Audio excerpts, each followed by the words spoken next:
Well, Mexico's president is on the wires right now, urging U.S. lawmakers to move fast on this deal that the country has, we have, with the Mexicans and the Canadians. The trouble is we're a long way from that. The House Ways and Means Committee member, Congressman Jody Arrington, joins us right now on when a vote might happen. Congressman, the Mexicans are impatient, the Canadians are impatient, the president is impatient, and nothing's happening. Where does this stand? Well, the American people shouldn't be patient with all this presidential harassment and impeachment, secret inquisition, instead of focusing on the people's business. Here is an opportunity to build on the Tax Cuts and Jobs Act. You talked earlier about the unprecedented growth in this economy. We still have more people than we have jobs to fill.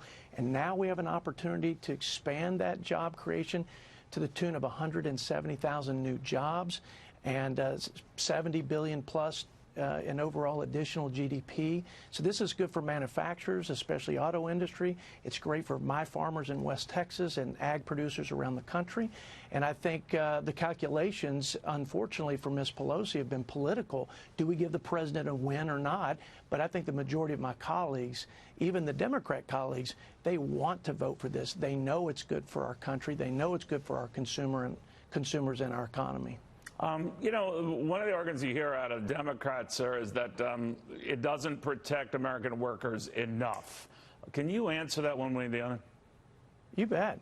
Yeah, we've drilled down on the Ways and Means Committee in several hearings. In fact, union representatives from the auto workers industry to many others have all applauded Lighthizer, that's the chief negotiator for Trump, and the president for putting better standards for workers, worker rights, union organization, a right to strike, worker conditions, safety. I mean, we have twice as many labor provisions in this agreement than we had in NAFTA, and the labor provisions are in the corpus of the agreement. In NAFTA, they were in a sidecar deal, so they were virtually unenforceable. So we all want enforceability here. There's, you know, whatever the deal we get, which is in this case going to be a great deal all the way around, we all want to see it enforced. And I think that was the big push from Chairman Neal and those who went to Mexico recently.